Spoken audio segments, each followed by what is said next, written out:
alguns aspectos que eu quero compartilhar com vocês aqui nessa palavra, amados.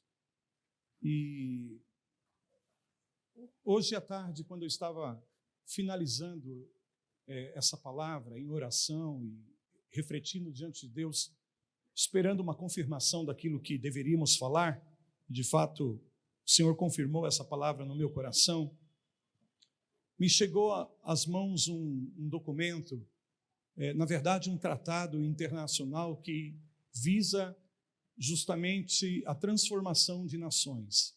É uma coligação de muitos ministérios que estão inseridos em várias áreas da cultura da nossa sociedade e que formam, portanto, que modelam, portanto, as estruturas de um sistema que compõe uma nação. E eu fiquei impressionado porque a gente já tinha ouvido falar um pouco sobre isso, mas isso também revela para nós a maneira como Deus está se movendo nas nações e como Deus está levantando estrategicamente a sua igreja e posicionando a sua igreja nesse tempo para, de fato, acreditar que o nosso Deus é um Deus de transformação, não só no sentido a nível pessoal, como também familiar, mas também em caráter social. Ou seja, Deus começa transformando vidas, mas a transformação de Deus proporcionada na vida de uma pessoa não para nela. Quando nós nos abrimos ao processo transformacional de Deus nas nossas vidas, essa transformação começa também a tocar a nossa casa, a nossa família. E, consequentemente, também começa a tocar a nossa sociedade. E você sabe que a sociedade é que forma uma nação. E a nação é formada a partir das famílias. E as famílias são compostas por indivíduos, por pessoas. Então, o coração de Deus sempre foi em favor das nações. Sempre foi em favor das nações. Tanto que eu estava refletindo justamente em função desse tratado, desse documento que eu estava lendo, como pessoas estão sendo levantadas por Deus e sendo estabelecidas em lugares de influência, na área da educação, do governo, na área do entretenimento, das artes, da mídia, da comunicação, enfim, de todas as áreas que compõem a cultura de uma sociedade. Como Deus está despertando a sua igreja para justamente se posicionar dentro de um processo transformacional que possa alcançar as nações. E isso tem muito a ver com o mandamento que foi dado por Jesus, ou a comissão que foi dada por Jesus à sua igreja. No Evangelho de Mateus, no Evangelho de Marcos. Mas eu gostaria de ler com vocês, antes de ler o livro de Juízes, Deus me moveu a ler esse versículo aqui agora. Ok, obrigado. Amém? No livro de Salmos, no capítulo 2, mantenha a sua Bíblia aberta em Juízes, no capítulo 7. Mas eu vou ler Salmos, capítulo 2, versículos 7 e 8, onde Davi, ele não tinha o entendimento daquilo que ele estava declarando nesse momento. Na verdade, ele estava sendo usado, o pastor Valdo fez menção aqui a respeito de uma disciplina que nós estudamos em teologia, que é tipologia, o estudo das sombras e figuras. E ele mencionou aqui para nós como muitos desses homens e mulheres de Deus dos dias do Antigo Testamento estavam eles mesmos vivendo aspectos que revelariam a pessoa de Cristo Jesus. Não só nos cultos, nas liturgias, no templo, no tabernáculo e todas as estruturas que estavam envolvidas aí, mas esses próprios personagens, como Davi, em muitos momentos ele foi levado pelo Espírito de Cristo a viver aspectos da própria pessoa de Cristo Jesus. E esse é um momento que tem a ver justamente com isso. Eu gostaria de colocar aqui em perspectiva isso para vocês. Salmo, capítulo 2, versículos 7 e 8, diz assim: proclamarei o decreto do Senhor. Ele me disse: tu és meu filho, eu hoje te gerei. Pede-me e eu te darei as nações por herança e as extremidades da terra por tua possessão. Amém? Neste momento, Davi estava declarando esse salmo, e você sabe que os salmos foram compostos para se tornarem canções de louvor a Deus. Então, ele estava aqui fazendo uma canção para o Senhor. e ele estava pensando nele mesmo aqui, e naquilo que Deus havia feito na vida dele, e como Deus o havia estabelecido como um governante, e como Deus queria abençoar as nações. Mas ele ainda não tinha o entendimento da revelação que hoje, como igreja, nós podemos ter por conta daquilo que nos foi dado através do Novo Testamento, das cartas, das epístolas, dos próprios evangelhos e também da revelação de Cristo Jesus na sua encarnação, morte, ressurreição e ascensão. Mas eu quero chamar a atenção de vocês aqui para esta declaração. Uma coisa que eu tenho aprendido no reino de Deus é um princípio poderoso. O reino de Deus se move por meio de princípios. E um dos princípios mais poderosos que existem no reino de Deus é o princípio da herança. Vou dizer isso de novo: princípio da herança. Tudo que acontece no reino de Deus acontece por meio da herança. Tudo aquilo que nós podemos possuir, conquistar no reino de Deus, se dá por meio de herança. A cura é uma herança, a prosperidade é uma herança, a bênção é uma herança. Quantos estão me ouvindo, digam amém. Tudo que acontece no reino de Deus é um direito que nos é dado, mas isso só pode ser dado por meio da herança. Agora, para que aconteça herança, é necessário que se estabeleça paternidade. Paternidade. Amém? Porque sem paternidade não há herança. Sem paternidade não há herança. E neste momento, o que Davi está nos transmitindo através da revelação do Espírito Santo é que Jesus era o Verbo estava com Deus e o Verbo era Deus. Em outras palavras, antes da encarnação de Jesus, antes do Verbo se tornar carne, o Verbo não era filho de Deus. O Verbo era Deus. Não havia esta posição de pai e filho na divindade. Por quê? Porque os três que hoje nós conhecemos como sendo o Pai, como sendo o Filho e como sendo o Espírito Santo, são os mesmos em essência, em glória, em poder, em autoridade, em divindade. Ninguém é maior, ninguém é menor dentro da divindade. Amém? Porém, justamente por conta do reino, Deus decidiu fazer de Jesus o seu filho. E então Jesus aceita esta missão de ser feito filho de Deus, mesmo quando ele já era Deus. Sempre foi Deus e sempre será Deus. Então o Espírito Santo está revelando por meio de Davi, quando Deus faz esse decreto: tu és meu filho, eu hoje te gerei. Não está falando do princípio eterno, mas está falando de um plano eterno, de um plano que foi desenvolvido na eternidade e estabelecido no cumprimento dos tempos, quando o Verbo se fez carne por obra do Espírito Santo no ventre de Maria. Aí então o Verbo se torna filho. E neste momento o plano se desenvolve, porque agora ele é filho, eu hoje te gerei, pede-me e eu te darei as nações por herança. Não há herança sem paternidade. Então Deus está dizendo: eu lhe serei por pai. Hebreus capítulo 1 também fala isso. E ele me será por filho.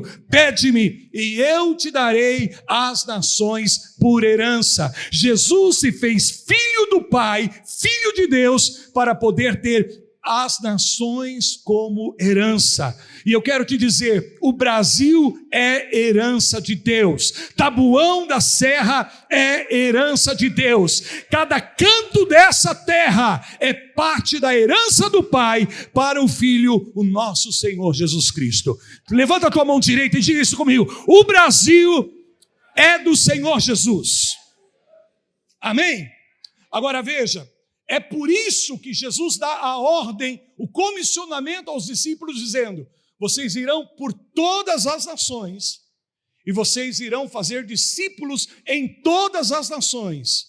Pregarão o evangelho do reino Amém? Pregarão o evangelho do reino para que haja testemunho em todas as nações.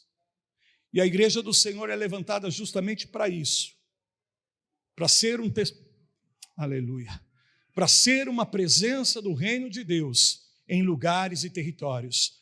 Deus levantou a comunidade bíblica Moriá para ser um testemunho do reino de Deus aqui nessa região, aqui nesse território.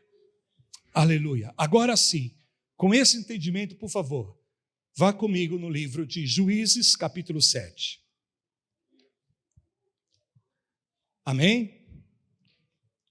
No versículo de número 17 diz assim, e você pode, quando eu coloco essa introdução, você pode estar pensando, meu Deus, isso é algo tão grandioso, tão extraordinário, e quem sou eu nesse propósito todo? Quem é a minha casa para que nós possamos fazer alguma coisa que seja relevante para Deus no que concerne aos seus propósitos? Qual a importância que eu e você temos nesse propósito eterno de Deus, de fazer das nações a herança do Cordeiro? Amém? Então veja, no livro de Juízes nós temos a história de muitos personagens, dentre eles um homem chamado Gideão. E aqui no capítulo 7, no versículo 17, Gideão faz uma afirmação extraordinária. E eu quero que você leia comigo, por favor. Estão comigo? Juízes, capítulo 7, versículo 17. E disse-lhes, olhai para mim e fazei como eu fizer, chegando eu às imediações do arraial, como fizer eu, assim fareis. Fecha os teus olhos. Pai, fala conosco nessa noite. Mediante a ação da tua graça, nos capacita, Senhor, para que possamos, debaixo do espírito de sabedoria e revelação do Senhor, avançarmos no conhecimento de Cristo. Abençoa a minha vida por meio da tua graça. Me permita ser, Senhor, um instrumento para compartilhar a tua palavra, mas ao mesmo tempo eu peço para que o teu Espírito possa confirmar essa palavra em cada coração, porque eu sei que o Senhor é poderoso para vir a nós, para vir às nossas vidas nessa noite por meio dessa palavra, de formas e maneiras que nem imaginamos, mas que o Senhor pode fazer e deseja fazer, Senhor. Queremos o teu mover aqui entre nós, Pai, através da obra da palavra e do teu Espírito em nossos corações. Assim oramos em nome de Jesus. Amém. Amém. Queridos, eu não sei quantos aqui conhecem a história de Gideão, mas se nós pegássemos esse momento na vida de Gideão, precisamente aqui no capítulo 7, versículo 17, no versículo que nós lemos, quando este homem estava diante de um grupo de soldados, que na verdade nem soldados eram, faz uma afirmação bastante segura, quando ele diz, olhem para mim. Ele está chamando a atenção de todos aqueles que estavam ali diante dele, e ele com toda a autoridade diz assim, o que eu fizer, vocês vão fazer também. Se nós desconhecêssemos a vida, a história de Gideão, nós poderíamos achar que se trata de um homem que tem uma personalidade muito forte, alguém cheio de convicções, alguém que tem uma autoconfiança muito bem estabelecida e que está certo, que está tão convicto de que vai conduzir esses homens a uma grande vitória, ao ponto de dizer, olhem para mim, o que eu fizer, vocês também façam. Amém? Poderíamos achar que se trata de alguém com uma personalidade muito forte, alguém com um temperamento muito bem estabelecido. Porém, na verdade, nós sabemos que toda essa convicção, toda essa intrepidez de Gideão nesse momento, porque ele está prestes a levar esses homens a viver um dos processos mais poderosos de transformação que iria mudar a história do povo de Deus esses dias. Se nós desconhecêssemos o processo de Deus, o processo de transformação de Deus na vida de Gideão, acharíamos que se trata de um homem que tem uma liderança nata, alguém que nasceu para liderar. Porém, nós sabemos que isto não é verdade, que toda essa autoridade, toda essa segurança que Gideão está demonstrando nesse momento, por meio dessa declaração, na verdade é fruto de um processo de transformação de Deus na vida dele. Porque quando encontramos Gideão, um capítulo antes, no capítulo de número 6 desse mesmo livro, nós vamos ver alguém que jamais imaginaria que seria um instrumento de Deus para produzir uma transformação a nível nacional. A nível nacional. Por quê? Porque a palavra de Deus diz em Juízes capítulo 6, que a nação de Israel nesses dias estava vivendo uma grande crise. Uma crise em função da opressão causada pela presença dos seus inimigos. E a Bíblia diz que havia uma escassez de recursos muito grande naqueles dias e que o povo estava vivendo em opróbrio, em vergonha, e muitos deles estavam foragidos em cavernas, vivendo como animais por causa da opressão dos midianitas e dos inimigos do povo de Deus naqueles dias. E aí estava Gideão, diz a palavra de Deus no capítulo de número 6 desse livro, que ele estava no lagar malhando trigo para preservá-lo do ataque dos seus inimigos. Porque diz a palavra de Deus que o povo de Israel semeava, trabalhava, se esforçava, mas quando chegava o tempo deles colherem os frutos do trabalho, os inimigos invadiam a nação e levavam tudo embora, e tudo que ficava era uma grande devastação, e não havia ninguém ali habilitado para resistir, para mudar, para transformar essa situação. Não havia um plano de mudança nacional, não havia alguém que estava disposto a liderar esse povo, para que a história, a condição desse povo pudesse ser modificada. Não havia perspectiva de um futuro melhor, de dias melhores, e aí estava Gideão, diz a palavra de Deus, malhando o trigo no lagar para guardar, para preservar uma porção, a fim de que ele pudesse ter algum tipo de mantimento, algum tipo de provisão. A Bíblia não nos dá muitas informações de como estava a vida de Gideão naquele momento, mas a Bíblia nos apresenta uma pessoa que está operando, olha para mim por favor, que ele está operando no que eu chamo de modo de sobrevivência. Modo de sobrevivência, por conta dos problemas e dificuldades que a nação de Israel estava passando, e consequentemente essa crise havia chegado à casa de Gideão, a família de Gideão. Gideão estava aí operando a sua vida, conduzindo a sua vida em um modo de sobrevivência. Em outras palavras, ele estava tentando buscar uma solução provisória, ainda que bem intencionado, mas algo que em absoluto iria fazer diferença na vida dele, ou na família dele, ou muito menos na nação de Israel. Olhem para mim, por favor, preste bastante atenção nessa palavra e deixe o Espírito Santo falar com você em nome de Jesus, porque a palavra que eu estou liberando nessa noite marca o destino de Deus para a tua família, marca o destino de Deus para a tua vida, marca o destino de Deus para a tua história. Gideão não tinha ideia de que ele estava sendo observado por Deus. E eu quero te dizer, como profeta do Senhor nessa noite, muitos de vocês não têm ideia, não têm noção que os olhos de Deus já estão postos sobre a tua vida e que Deus marcou um futuro de bênção, um futuro de glória para você, em nome de Jesus Cristo. E não importa como tenha sido a tua história até agora, e não importa como esteja a tua história nesse exato momento da tua vida, assim como Gideão estava vivendo no modo sobrevivência, muitos daqueles que são filhos de Deus estão operando, estão vivendo no modo de sobrevivência, buscando soluções, mas algo que em absoluto vai fazer diferença no que concerne ao futuro. Por quê? Porque quando olha para o futuro, não consegue visualizar esperança, não consegue ter perspectiva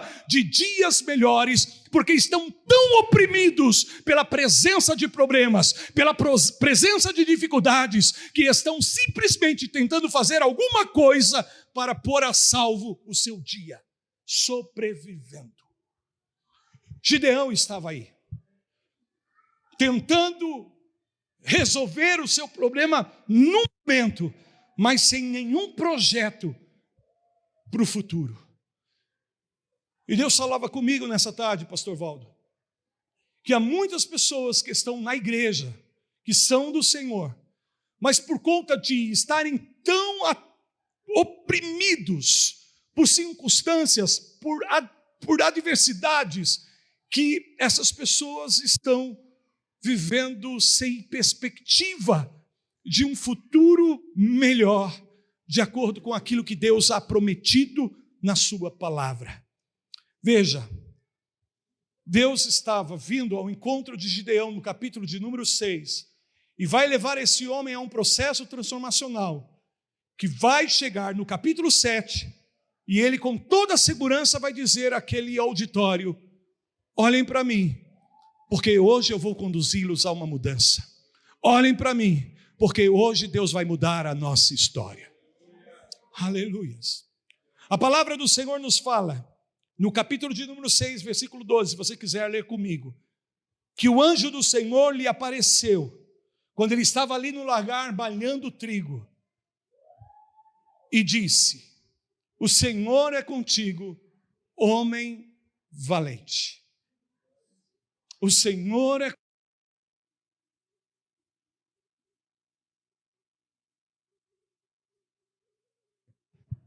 é o anjo do Senhor que está fazendo essa declaração. Com certeza Gideão não conseguia se ver como alguém corajoso. Como eu disse, ele não era soldado, era um civil. E não estava pensando nesses dias em enfrentar os seus inimigos para mudar a sua história, a história da sua casa e a história do seu povo. Ele estava ali tentando botar o dele a salvo. Porém, o anjo do Senhor vem a ele nessa situação e libera a mensagem, a palavra do Senhor. E a palavra do Senhor é essa: homem corajoso, o Senhor é contigo. Homem valente, o Senhor é contigo. Tudo que Gideão não conseguia ver nesse momento, diante da saudação do anjo, era coragem nele, ousadia, intrepidez. Agora eu pergunto para vocês: o anjo está equivocado? Um anjo, como mensageiro de Deus, ele vem exatamente para fazer isso, trazer a mensagem do Senhor, a mensagem de Deus. Portanto, se essa é uma mensagem de Deus, Deus não mente. Deus não estava mentindo naquele momento. Amém? Por quê? Porque Deus tem uma perspectiva diferente a respeito de Gideão. Eu quero te dizer nessa noite, meu amado, minha amada, Deus tem uma perspectiva diferente em relação a quem você é. Vou dizer isso de novo: Deus tem uma perspectiva totalmente diferente. Em outras palavras, Deus tem uma opinião melhor a teu respeito do que a que você tem de você mesmo.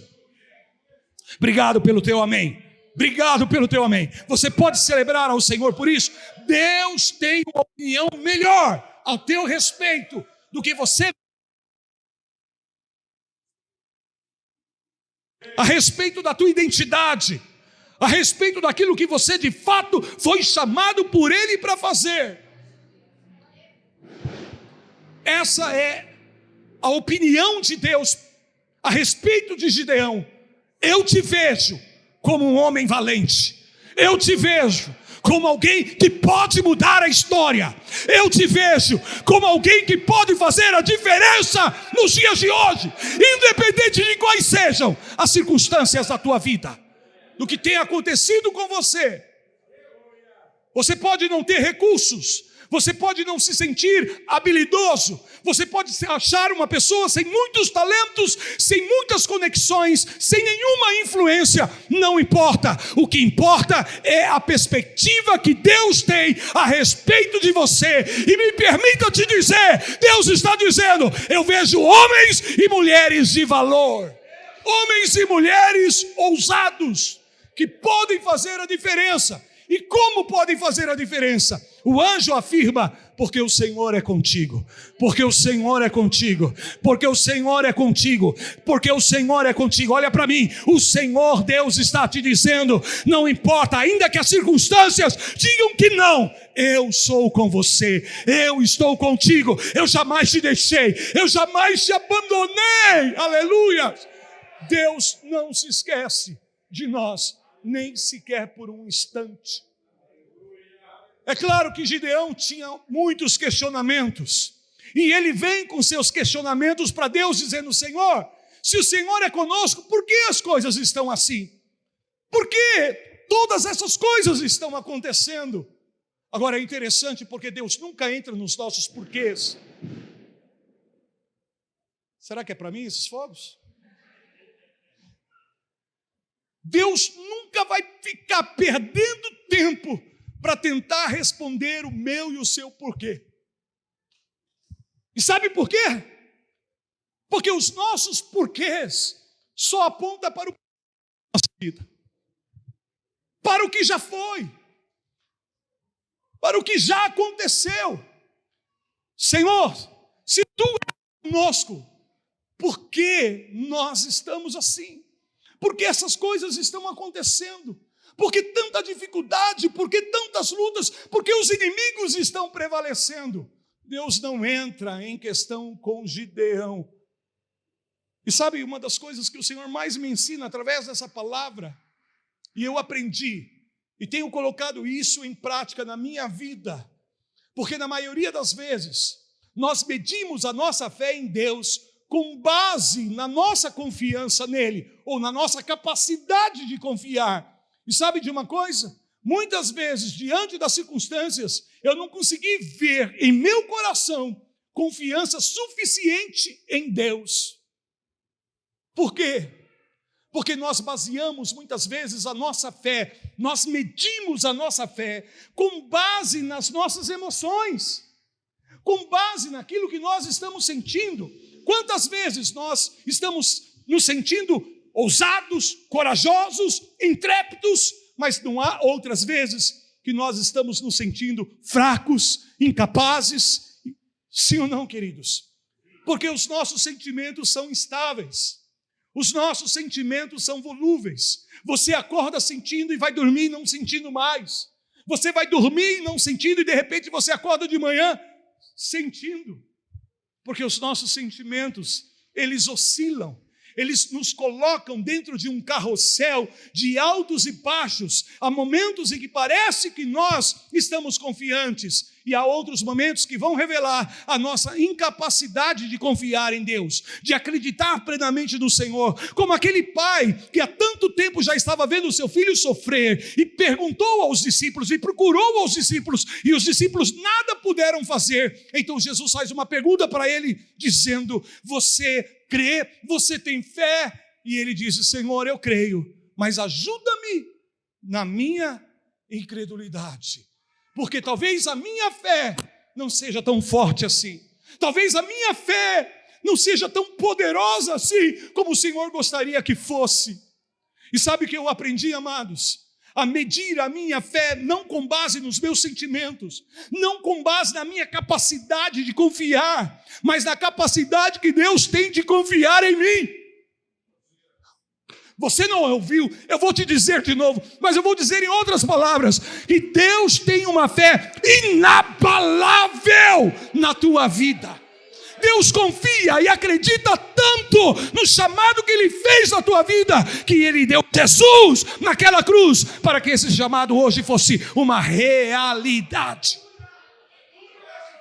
Quantas vezes, diante de alguns desafios, eu não me senti com fé, eu estava como Gideão: Senhor, isso é grande demais para mim, isso é demais para mim, Senhor, eu não tenho recurso, eu não tenho conexões, eu não tenho capacidade. Mas o Senhor está dizendo: eu confio em Ti. E eu aprendi a medir a minha fé não mais na minha capacidade, mas na capacidade que Deus tem de confiar em mim, de acreditar em mim. E sabe por que Deus acredita? Sabe por que Deus confia? Porque Ele se baseia no futuro de vitórias que Ele tem para mim e para você, e não no nosso passado de derrotas. Normalmente nós medimos a nossa capacidade com base no nosso currículo, no nosso histórico. E o currículo, o histórico, tem a ver com aquilo que nós fizemos ou deixamos de fazer no passado, na nossa história, na nossa vida. Mas se Deus pode dizer para Gideão, o homem corajoso, ainda que Gideão não se visse dessa forma, é porque Deus sabia o futuro de bênçãos e vitórias. Da mesma forma, Ele confia em ti, não com base no que você já fez, não com base na tua capacidade que você conhece, mas aquilo que você ainda não conhece, mas que Ele preparou para ti, aquilo que Ele estabeleceu para o teu destino, para o teu futuro. Aleluias. E em toda a palavra de Deus nós vamos encontrar isso. Quando o Senhor vem ao encontro dos seus chamados, seja um homem, seja uma mulher, eles estavam incapazes, eles estavam baseados tão somente naquilo que eles já haviam vivido, naquilo que eles já haviam experimentado. Quantas coisas eu já fiz errado na minha vida, quantas coisas eu tive boa intenção e me empenhei e não deu certo. E às vezes, diante de alguns desafios que se apresentam no dia de hoje, se eu for medir a minha capacidade para lidar com essas coisas, eu vou buscar referência no meu passado. Se eu já passei por isso, se eu já lidei com essa situação, se eu já consegui vencer. E a verdade é que no meu passado há um monte de falhas, de imperfeições, de incapacidade. Porém, o meu futuro está nas mãos de Deus. E eu sei que Ele está comigo. Então, se Ele me chama como valente, eu vou aceitar a opinião dEle a meu respeito. E isso é fé. A revelação da fé sempre visualiza o futuro em Deus e não o nosso passado. Não o que já aconteceu ou deixou de acontecer. Não o que fizemos ou deixamos de fazer. Veja que Gideão tenta trazer Deus para a sua conversa. Senhor, é quando estão assim, Deus não responde. E muitas vezes Deus não vai responder os nossos porquês, porque isso é perca de tempo. Então Deus vem para ele e diz assim: logo que eu sou contigo, você vai e livra Israel. Oh, meu Deus do céu. Amém? Deus primeiro começa falando com Gideão: você é valente, você é corajoso. E quando Gideão começa a apresentar as suas desculpas, as suas limitações, as suas dificuldades, Deus então vem a ele e atropela os questionamentos de Gideão, dizendo: logo que eu sou contigo, então vai e livra Israel da mão dos seus inimigos. Veja que o chamado de Deus se amplia na vida de Gideão, passa de ser algo tão somente pessoal para levar isso a um nível nacional. Porém, ele precisa ser tratado com Deus. Ele precisa ser tratado por Deus. Ele precisa ser processado, porque como ele se via, qual era a sua autoestima? O valor que ele dava a ele mesmo, a percepção que ele tinha. Veja bem, porque ele se via limitado, fraco, incapaz, é que ele estava vivendo no modo de sobrevivência. E muitas vezes nós estamos presos ao modo sobrevivência, porque não nos abrimos à opinião que Deus tem para nós. Então nessa noite, alinha o teu coração, alinha a tua mente com aquilo que Deus está falando a teu respeito. E Ele diz para você: eu acredito em você, eu confio em você, eu estou com você. Aleluias. Obrigado, Senhor. Deus, Ele não diz você tem coragem, Ele diz você é corajoso. Se Ele dissesse você tem coragem, Deus estaria se referindo à capacidade de Gideão. Mas não, quando Ele diz você é corajoso, Ele se refere à identidade de Gideão. E é isso que Deus quer fazer conosco. Afirmar a nossa identidade nele. Não nas nossas habilidades, não nas nossas capacidades ou falta de capacidade. Vai de sabermos que nós temos um alto valor para Ele. E é daí que vem a nossa autoestima. É daí que vem o nosso valor próprio. Não de sermos e fazermos simplesmente, mas porque Ele nos ama, porque Ele te ama, porque Ele desenhou um plano de salvação para a tua vida. E isto vai tocar a tua casa, a tua família. Obrigado pelo teu amém. Eu vou dizer de novo, não importa como estejam os teus filhos, os filhos dos teus filhos, se você toma uma posição em acreditar, em confiar no relatório que Deus tem a teu respeito, e não o que você pensa de você mesmo. Feche os teus olhos e diga assim comigo: Senhor, eu quero mudar o meu pensamento. Me ajuda, pelo teu Espírito e por tua palavra, a alinhar o meu pensamento ao teu pensamento. A partir de hoje, nunca mais baseie a sua fé na sua capacidade de confiar ou na maneira como você está se sentindo, mas daquilo que Deus diz a teu respeito. E Ele diz: você é meu filho amado, você é meu filho amado, e se é filho, é herdeiro. Lembra que eu falei no começo? Se é filho, tem herança. Por isso que Paulo diz, aleluia, que nós somos filhos de Deus. E se somos filhos, somos herdeiros de Deus e co-herdeiros de Cristo Jesus. Por quê? Porque nós cremos no nome de Jesus. E a todo aquele que crê, lhe foi dado o direito de ser feito filho de Deus. Filho de Deus. Queridos, o diabo sabe, olhem para mim por favor, o diabo sabe que em Deus está a provisão que você precisa, que em Deus está a resposta que você tanto almeja para a tua vida e para os teus dias. E ele também sabe que o que vai fazer com que você acesse o recurso de Deus para a tua vida é a tua fé. Por isso ele vai atacar a tua fé. Ele vai tentar abalar a tua fé.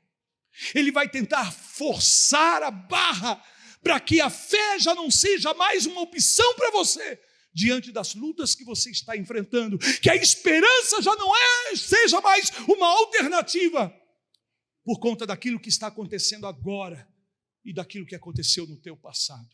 Pois nessa noite eu venho, através dessa palavra, romper toda essa mentira do diabo e trazer a verdade de Deus para a tua vida.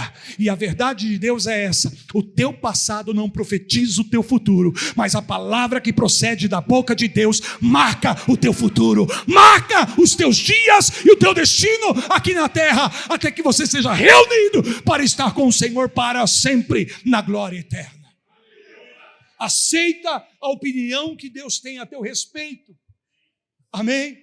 E aí, quando nós aceitamos o relatório de Deus para a nossa vida, é que nós começamos a sair desse modo sobrevivência. Amém? Deixamos de ficar buscando soluções provisórias, passageiras, que não vão fazer a diferença para os nossos dias no amanhã. Para nos posicionarmos, aleluia, para nos posicionarmos nesse processo de transformação que Deus começou nas nossas vidas, pois aquele que começou essa boa obra, Ele é fiel e poderoso para completá-la. Nós não vamos ficar no meio do caminho. Essa obra não vai ser uma obra inacabada, não, aquele que está fazendo essa obra vai aperfeiçoá-la até o dia de Cristo Jesus, o nosso Senhor. Gideão se abre para essa verdade. Não foi fácil, e eu sei que também não é fácil, mas o que eu estou convidando você é a se abrir a esse processo transformacional de Deus na tua vida nesses dias, a refletir nessa palavra que o Senhor está liberando. Porque se você se posiciona, o inferno começa a perder lugar na tua casa. E vou te dizer mais ainda: se você se posiciona e se mantém firme no processo de Deus, a tua vida, Deus não só vai transformar você, a tua casa, mas vai transformar o ambiente onde você trabalha. Deus vai, aleluias, Deus vai transformar o ambiente onde você estuda. Deus vai mudar o ambiente onde você está, sendo levado por Ele a cada dia da sua vida. Porque essa transformação não para em você. Essa transformação não para em mim. Ela começa em nós, mas ela está destinada a alcançar a muitos. E talvez hoje, assim como Gideão, você não consiga se ver dentro desse processo, sendo usado por Deus, de forma que você jamais imaginou, que você nunca sonhou, Você nunca pensou ser possível. Eu creio que o pastor Fernando, é o pastor Fernando que cantou rap aqui, eu penso que alguns anos atrás, não conheço o processo de Deus na vida dele, mas penso que ele jamais imaginou um dia que ele estaria no altar e que ele estaria nas plataformas trazendo a mensagem do reino através das músicas que Deus tem dado a ele. Deus está usando ele de formas e maneiras como ele não imaginou. Mas por que Deus está podendo usá-lo? Porque ele se entregou, assim como eu me entreguei, e assim como muitos de vocês têm se entregado, e já têm visto uma mudança extraordinária na tua vida. Porém, o que o diabo quer é que você fique nesse modo de sobrevivência, amém? Que você fique aí batalhando com as coisas do seu dia a dia, e aí você perde o teu destino em Deus. Você fica tão atolado pelos problemas do dia a dia, porque você não se posiciona em Deus, que os dias vão passando, e o que a gente vai fazendo é isso, malhando o trigo, por assim dizer, no lagar, para tentar defender o dia de hoje, para a nossa fé não morrer, para a gente não se desviar, para que alguém da nossa casa, da nossa família não se perca, para que aquela provisão tão difícil que a gente conseguiu, não seja levada embora. Entende o que eu estou te dizendo? Trabalhamos, nos empenhamos pelo nosso matrimônio, por família, por nossas profissões e por tantas outras coisas, ministérios, e aí quando vem a hora de colhermos, de desfrutarmos do fruto do nosso trabalho, o que vem é decepção, o que vem é crise, o que vem é dor, é frustração. E à medida que isto vai se intensificando, entenda que o diabo está aí, para que a fé deixe de ser uma opção para você descartar a esperança da tua vida, porque ele sabe que a tua fé te conecta com Deus. Vou dizer isso de novo. Ele sabe que a única coisa que nos conecta com Deus é a nossa fé, e que esta é a vitória que vence o mundo, a nossa fé. Levanta a tua mão e diga isso comigo: a minha fé é que vence. E o diabo sabe dessa dinâmica.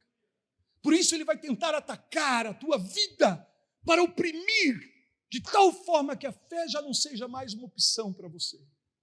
Como assim estava Gideão nesses dias? Amém, queridos? E o que acontece nesse momento é que Gideão começa a se abrir. Veja, temos o produto final, lá em Juízes capítulo 7. Não pensa que a coisa aconteceu da noite para o dia. Levou um tempo. Porém, ele conseguiu se abrir. E aí Deus fala para ele algo. No versículo 13 do capítulo 6. Quando ele responde a Deus: ai, meu Senhor, se o Senhor é conosco, por que nos sobreveio tudo isso? O que é feito de todas as suas maravilhas que os nossos pais nos contaram, dizendo: não nos fez o Senhor subir do Egito, porém agora o Senhor nos desamparou e nos entregou nas mãos dos midianitas.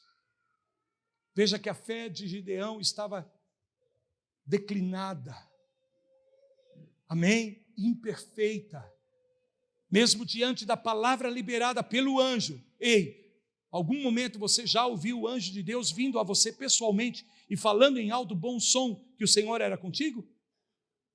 Alguém já teve essa experiência? Poucos de nós, não é verdade?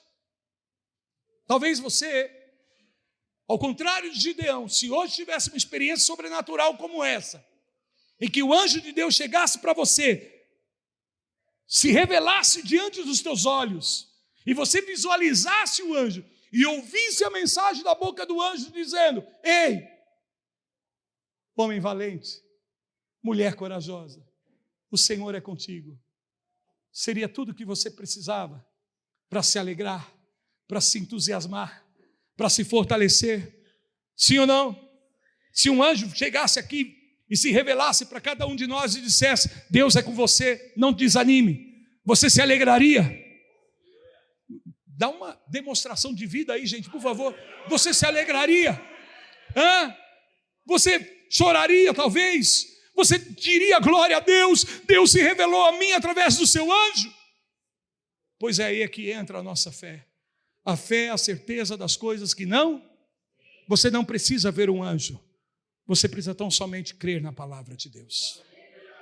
Porque o que Deus tinha para dizer, Ele já disse na sua palavra através do teu valor.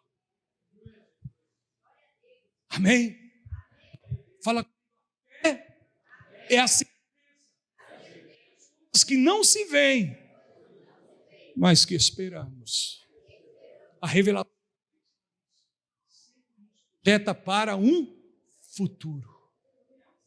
Digam glória a Deus. Por isso Deus não vai entrar em questão aqui e perder tempo para responder Gideão. Aí Deus então vem no versículo 25, vou avançar um pouquinho aqui por causa do tempo. Amém? Diz assim, olha, 25 e 26. Naquela mesma noite lhe disse o Senhor: toma um boi que pertence a teu pai, a saber, o segundo boi de 7 anos. E olha o que Deus pede para Gideão: derriba o altar de Baal que é de teu pai e corta o poste ídolo que está junto ao altar. Edifica ao Senhor teu Deus um altar no cimo deste baluarte, em camadas de pedra, e toma o segundo boi e oferecerás em holocausto com a lenha do poste ídolo que vieres a cortar. Fala assim comigo: a fé sempre vai se manifestar em uma ação. Deus sempre vai requerer algo, uma ação da nossa parte. Porque não adianta tão somente a gente declarar, não, eu creio. Mas se você não fizer nada em função daquilo que você declara que crê, as coisas vão continuar do mesmo jeito. A fé sem obras, diz a palavra de Deus, é o quê? Morta, não tem utilidade, serventia, não faz efeito nas nossas vidas. Tem um monte de gente que professa uma fé morta, porque fala da boca para fora, mas não crê com o seu coração, ao ponto de ser impelido a uma ação em função daquilo que está declarando crer. Por isso, Deus sempre vai pedir algo, e Ele jamais vai pedir algo que nós não sejamos capazes de fazer, mesmo que isso nos desafie, porque olhe para mim, o que Deus está pedindo para Gideão é que ele vá até a sua casa, a casa do seu pai, e ofereça o segundo boi, o novilho, o boi mais precioso, mais valioso, em oferta ao Senhor. Além de derrubar o altar de Baal, porque veja, a família de Gideão era idólatra. Amém? Havia um altar para uma outra divindade na casa do pai de Gideão. E o próprio pai de Gideão era sacerdote desse falso Deus, chamado Baal. E agora Deus desafia Gideão a romper essa estrutura de idolatria que havia na sua casa, na sua família. E isso é complexo. Ainda mais, Deus ele chegar diante do altar, levantado por Gideão para Deus, sacrificar ali aquele segundo boi, que poderia significar o único recurso da família de Gideão, porque havia uma crise nacional, não havia abundância de alimento, não havia fartura naqueles dias, em função da presença dos inimigos, havia uma crise não somente moral, não somente espiritual, mas também financeira sobre as casas, sobre as famílias, da qual, com certeza, a casa de Gideão era parte. Portanto, sacrificar esse boi poderia significar comprometer a economia de toda a família e desafiar o sistema de crenças dessa família.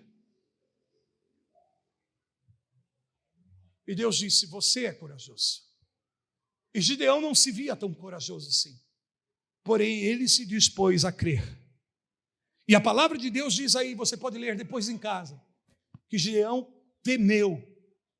Mas mesmo com medo, ele obedeceu à voz de Deus. Diga assim comigo: mesmo com medo. Amém? E sabe de uma coisa?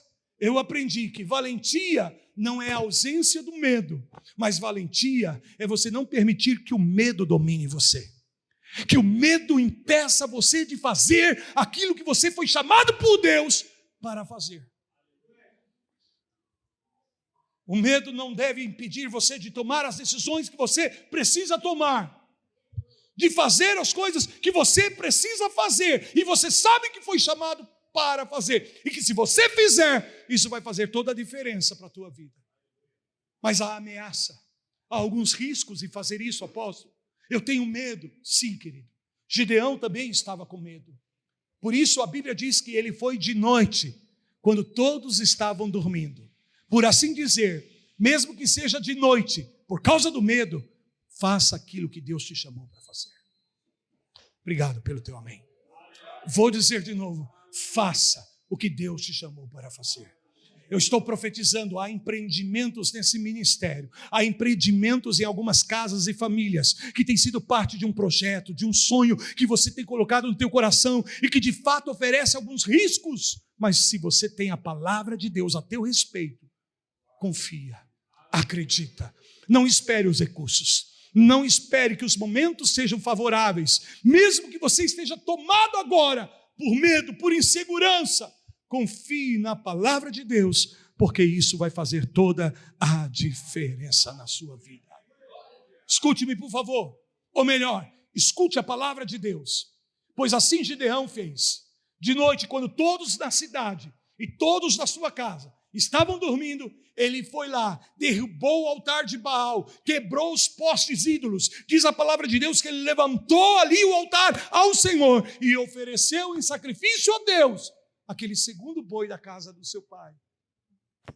E antes do dia romper, logo pela manhã, diz a palavra de Deus que os cidadãos, os moradores daquela região, viram os altares derribados, os postes ídolos quebrados e jogados por terra, e eles logo foram tirar satisfação com o pai de Gideão, porque alguém fofocou para eles dizendo, foi Gideão que fez isso.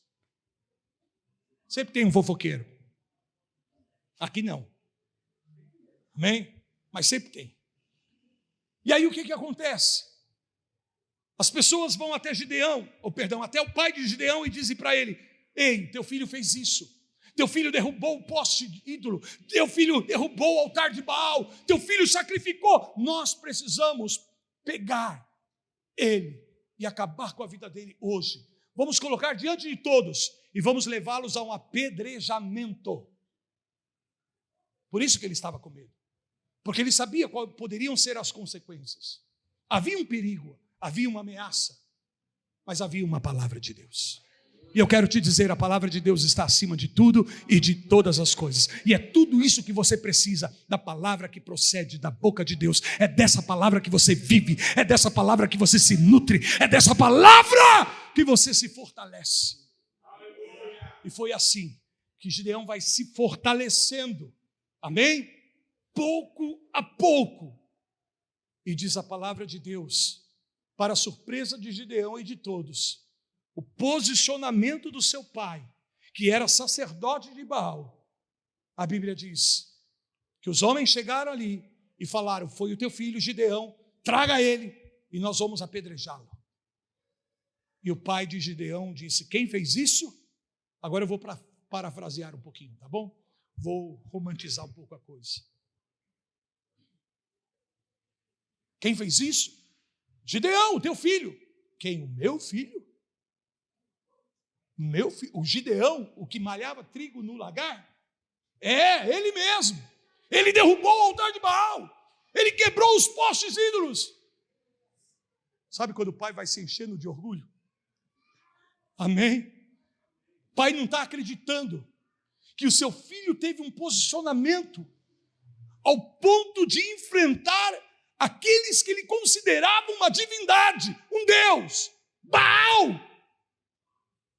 Quase que para a incredulidade do pai de Gideão, dizendo, Gideão derrubou o altar de Baal?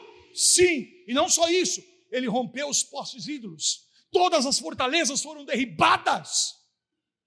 O coração do pai de Gideão se enche de orgulho, aleluia, E sabe o que ele declara naquele dia? Ele diz assim: se Gideão foi capaz de guerrear contra o Deus Baal e derrubou o seu altar, então que Baal se defenda por si mesmo. Aleluias. Sabe o que eu estou te dizendo com isso? É que quando você sai do modo de sobrevivência, olha para mim e deixa eu profetizar isso na tua vida.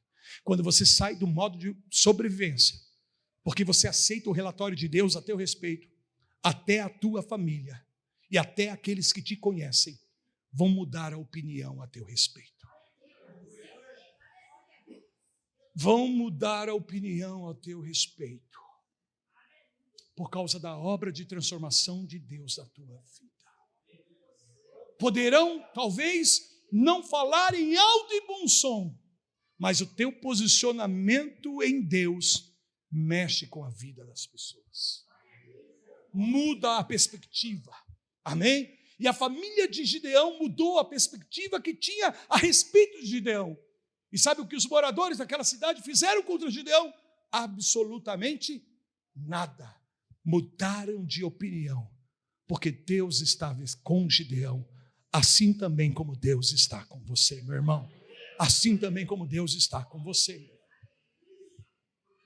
Sabe como eu vejo? A coisa vem na vida de Gideão. Não para nele, toca a família dele, mas vai levar esse povo a uma grande vitória, a uma grande libertação, porque Gideão se dispôs em Deus. Eu não estou dizendo que só você vai libertar a nação do Brasil, mas se cada um de nós, como filhos de Deus nesses dias, tomarmos posição nessa obra de transformação, o Brasil se tornará do Senhor e do seu Cristo. Obrigado pelo teu amém. Se cada filho de Deus se posicionar, sair desse modo de sobrevivência, deixar Deus tratar e curar a sua autoestima, a sua identidade, o seu valor, e se abrir para o chamado de Deus na sua vida, Deus vai começar a transformar famílias, Deus vai começar a transformar empresas, Deus vai começar a transformar comércios, Deus vai começar a transformar áreas da sociedade, e para que uma nação seja transformada, tudo que nós precisamos é de uma gente, de um povo que saiba que Deus se tornou Pai, para que Jesus fosse feito Filho, a fim de que herança fosse estabelecida e as nações da terra seriam dadas ao Senhor e ao seu Cristo, para que Ele reine para todo sempre. Vamos terminar.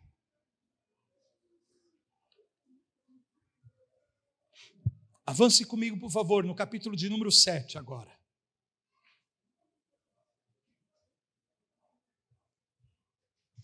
Aleluia. Estão comigo? Se ainda temes atacar, Deus está dizendo com Gideão, dizendo a Gideão, se você ainda teme, se você ainda tem medo, se ainda você não está tão firme e seguro assim, desça tu com teu moço Purá ao arraial e ouvirás o que dizem. Depois, fortalecidas as tuas mãos, descerás contra o arraial. Então desceu ele com seu moço Purá até a vanguarda do arraial. Os midianitas, os amalequitas e todos os povos do Oriente cobriam o vale como gafanhotos em multidão, e eram os seus camelos em multidão inumerável como a areia que há na praia do mar. Esse era o desafio de Gideão: enfrentar miríades e miríades de inimigos, quando eles ainda não tinham nem mesmo um exército. Amém? E observe, o lindo em Deus é que Ele conhece as nossas fragilidades. Ele sabe que Gideão não está tão confiante, tão seguro ainda, ao ponto de dizer: você ainda está com medo, Gideão. Tudo bem, então pega aí o teu moço, Purá. Irmãos, olha que coisa. Purá Dá para confiar em alguém que tem esse nome? Purá. Que segurança Purá vai passar para você? Contra um exército incontável de soldados. Então Deus diz: você está com medo? Pega Purá aí e desce até o arraial dos inimigos e vai ouvir o que os inimigos estão declarando. Aleluia. Aleluia. Obrigado, Senhor. Quando você começa a tomar um posicionamento, o arraial dos inimigos também vai mudar a opinião a teu respeito. Aqueles que se levantavam contra ti vão pensar duas vezes. Estão me ouvindo? Aqueles que não tinham temor em absoluto começarão a recear. Porque veja, justamente isso que acontece no versículo de número 19, versículo 13, perdão. Chegando, pois, Gideão, eis que certo homem estava contando um sonho ao seu companheiro e disse: tive um sonho, e eis que um pão de cevada, olha isso, irmãos, eis que um pão de cevada rodava contra o arraial dos midianitas, e deu de encontro à tenda do comandante, de maneira que esta caiu e se virou de cima para baixo, e ficou assim estendida. E aí respondeu-lhe o companheiro e disse: não é isto outra coisa, senão a espada de Gideão, filho de Joás, homem israelita. Nas mãos dele entregou Deus os midianitas e todo esse arraial. Tendo ouvido Gideão contar esse sonho, o seu significado, adorou e tornou ao arraial de Israel e disse: levantai-vos, porque o Senhor entregou o arraial dos midianitas nas nossas mãos. Pensa comigo nessa cena. Gideão sorrateiramente descendo com Purá, amém?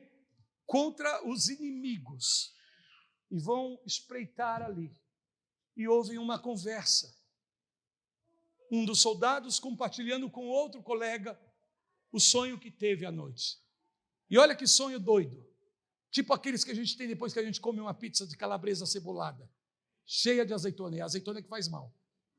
Diz que um pão, como cevada, vinha rolando e bateu na tenda do capitão e botou essa tenda de perna para o ar. E o outro, cheio de discernimento espiritual, interpretou o sonho dizendo: isso não é outra coisa senão a mão de Gideão. Até os inimigos já reconheciam que Deus havia dado vitória, que Deus havia levantado, que Deus havia estabelecido Gideão. Quando ele nem mesmo confiava plenamente ainda, Deus já havia alcançado os seus inimigos. Aleluias. Até a opinião dos nossos inimigos mudam ao nosso respeito quando nós confiamos em Deus. Amém? Tanto que ele volta e a primeira coisa que ele diz para o povo qual é? Levantem. Não havia nenhum exército preparado, não havia nenhuma escola, nenhum treinamento, nenhuma preparação. Ele simplesmente diz: levantem, porque Deus entregou as mãos. Deus entregou os nossos inimigos nas nossas mãos. Agora você pode ver mais à frente Gideão dizendo: olhem para mim, e tudo que eu fizer vocês façam, porque eu vou conduzi-los a uma vitória. A sua segurança estava nele mesmo? Não. A sua segurança estava em Deus. Quem é a nossa segurança, amados?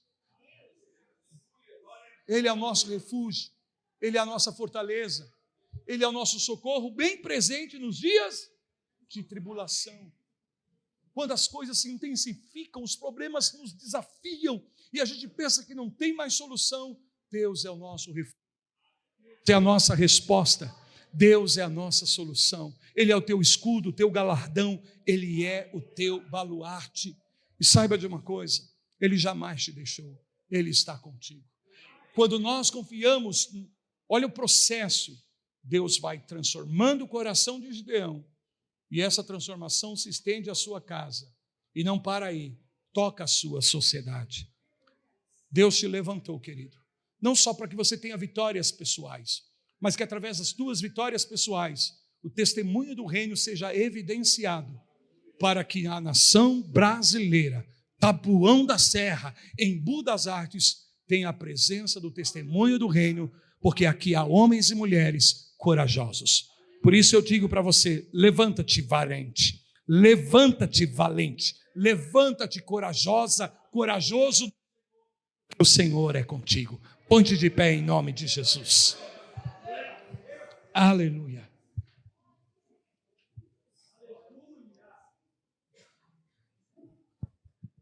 Feche os teus olhos. Obrigado. Aleluia. Bendito é o nome do Senhor. Feche os teus olhos. Posso orar por você? Veja o que Deus fez por nós. Ele nos salvou através de Cristo Jesus. Amém? E isso já seria o suficiente, não é verdade? Sabermos que nós temos o nosso nome escrito no livro da vida. Que quando os nossos dias aqui na terra terminarem, nós nos reuniremos para estar com o Senhor para sempre. Já seria o suficiente. Mas a obra de Deus não para aí. Ele não somente nos salva, mas Ele também nos enche com o seu Espírito Santo. Ele nos dá dons, habilidades, Ele nos capacita para que nós possamos sair do medo para a ousadia, da insegurança para a confiança, amém? Da timidez para a fé. E quando nós nos posicionamos assim, Deus nos entrega as portas do Hades. Feche os teus olhos. Pai, em nome de Jesus, que o teu Espírito Santo tenha liberdade, Senhor, de confirmar no coração de cada um dos teus filhos a tua palavra. Senhor, eu sei que para muitos de nós aqui é difícil visualizarmos, Senhor, esse processo transformacional ao nível que o Senhor tem. Porém, nós queremos nos abrir para a tua palavra e confiar, Senhor, que a tua palavra é fiel e verdadeira.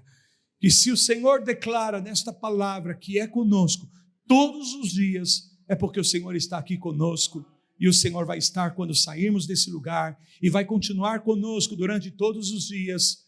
Mas nós queremos tão somente, Pai, não termos a certeza só de que a tua presença está conosco, mas nós queremos ver essa presença transformando as nossas vidas, transformando as nossas famílias, transformando a nossa sociedade, para que como igreja do Senhor nós possamos cooperar com o teu Espírito nesta grande obra de fazermos do Brasil uma nação ovelha, uma nação rendida aos pés do Senhor, uma nação que é parte da herança do Cordeiro, porque tu mesmo declarou: pede-me e eu te darei as nações por herança. E nós, os teus filhos, estamos aqui, Senhor, para garantir que o Brasil seja parte dessa herança do Cordeiro, porque Ele tem nos dado a salvação, tem nos dado do seu Espírito, e queremos, Senhor, tão somente retribuirmos, sendo fiel na obra que o Senhor nos confiou. Por isso, Senhor, eu oro para que toda mentalidade de sobrevivência seja vencida na mente dos teus filhos. Senhor, que esta palavra, através da ação do teu Espírito, possa promover uma ação de renovação no entendimento de cada um, para que possamos experimentar, Senhor, vivenciar a tua boa, agradável e perfeita vontade para nossas vidas, para nossas famílias e para a nossa sociedade. Ainda que as trevas possam estar encobrindo as nações, nós, como tua igreja, nós, como teus filhos, nos levantamos debaixo da provisão que os céus está derramando, da luz, do recurso que está vindo dos céus, para nos fazer posicionados, Senhor, estrategicamente nesse tempo, para darmos a conhecer a tua glória, através do teu poder sendo manifestado nas nossas vidas. Levanta gideões e gideoas nos dias de hoje, Pai, habilitados pelo teu Espírito, confiantes na tua palavra, seguros em ti, Senhor, para vencer toda e qualquer adversidade, para superar toda e qualquer barreira, para conquistar aquilo para o qual eles foram conquistados por meio de Cristo Jesus, o nosso Senhor. Assim nós oramos e a Ti agradecemos por esse tão lindo chamado nas nossas vidas, em nome de Jesus. Amém. Amém. Que Deus os abençoe, amados. Muito obrigado, pastor